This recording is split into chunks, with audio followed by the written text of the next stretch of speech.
लोकसभा चुनाव में भी राजनीति गरमाने लगी है। महज 48 घंटे पहले दमोह के तेंदुखेड़ा में कांग्रेस प्रदेश अध्यक्ष जीतू पटवारी के द्वारा कई तरह के आरोप दमोह से भारतीय जनता पार्टी के प्रत्याशी राहुल लोधी के ऊपर लगाए गए थे। आज राहुल लोधी के द्वारा चुन चुन कर कांग्रेसियों पर हमला बोला गया।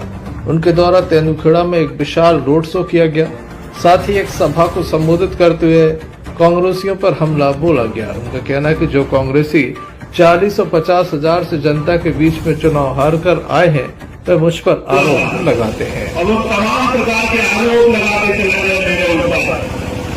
और उस मंच कांग्रेस के उस मंच में 5 नेता ऐसे बैठे हुए थे जिनको पांचों नेता ने अपने अपने क्षेत्र की जनता ने 50-50 हजार वोटों से नकार दिया। और वो एक सवाल पूछ के गया था कि तेंदुखेड़ा के और जवेरा विधानसभा के लोगों से मैं पूछना चाहता हूं कि लोधी समाज में सरवर सिंह लोधी चाहिए कि राहुल सिंह चाहिए। तो मैं उनको कहना चाहता हूं जीतू पटवारी को कि सरवर सिंह लोधी बंडा विधानसभा से आते हैं और इस 8 विधानसभाओं में सबसे ज्यादा लोधी समाज बंडा विधानसभा में है। और बंडा विधानसभा के लोधी समाज में सरवर सिंह लोधी को 37,000 वोटों से हरा के स्पष्ट संदेश दिया है कि संसदीय सीट की समाज भारतीय जनता पार्टी के साथ है, क्योंकि वीरेंद्र लोधी भी वीरेंद्र लंबरदार जो बंडा से जीते हैं वो लोधी है और 35,000 वोटों से जीत के आए हैं। तो स्पष्ट संदेश है जीतू पटवारी कि इस लोकसभा क्षेत्र का लोधी समाज केवल और केवल भारतीय जनता पार्टी के साथ है। और दूसरी बात मैं ये भी कहना चाहता हूं कि यहाँ पे 4 नेता ऐसे बैठे हुए थे, जीतू पटवारी, सरवर सिंह लोधी, विवेक तनखा और एक वो नेता अरुण यादव जी जो हमारे भारत के प्रधानमंत्री का अपशब्दों के साथ इस्तेमाल कर रहे थे। तो मैं आपको इन चारों का बायोडेटा बताता हूं। ये जीतू पटवारी 40,000 वोटों से अभी अपने क्षेत्र से विधानसभा चुनाव हार के उनके क्षेत्र की जनता ने उनको नकार दिया और यहाँ के उपदेश दे रहे थे।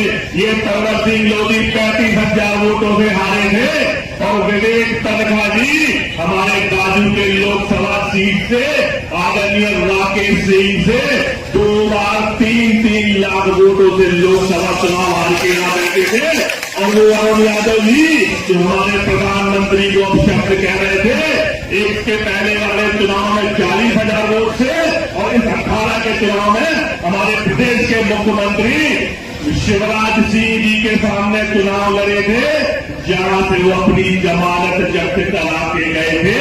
तो ऐसे नेता आके तेंदुखेड़ा में भारतीय जनता पार्टी से सवाल पूछ रहे हैं जो अपने खुद के क्षेत्र में जनता द्वारा नकारे गए हैं, जहां जनता ने कह दिया है कि न कांग्रेस चाहिए न कांग्रेस के नेता चाहिए।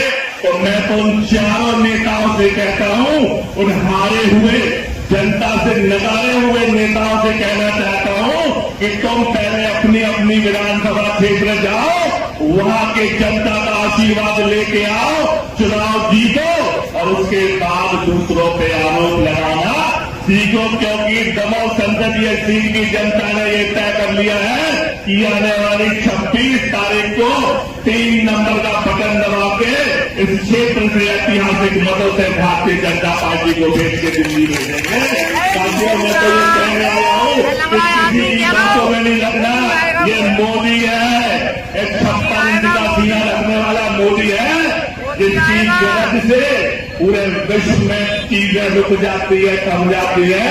और मोदी वो नेता है जो कहते हैं वो करते हैं, क्योंकि मोदी की गारंटी है कि जहां का मोदी जी भूमि पूजन करते हैं उस जगह का उद्घाटन भी मोदी जी करते हैं। तो मैं तो कहने आया हूं कि मोदी जी ने पिछले 10 वर्षों में निरंतर विकास सतत प्रयास के साथ काम किया है। और कांग्रेस के लोगों से भी मैं ये कहने आया हूं कि 20 वर्ष भारतीय जनता पार्टी का विकास का रंग चला और 10 वर्ष केंद्र में राहुल लोधी पहली बार इस तरह से आक्रामक दिखे। उनके द्वारा कांग्रेस प्रत्याशी हो या फिर कांग्रेस के नेता चुन चुन कर वार किए और लगातार जनता को ये दिखाने का प्रयास किया गया कि ये वो नेता है जिन्हें जनता ने नकार दिया है। विधानसभा चुनाव में जिन्हें करारी शिकस्त मिली है। अब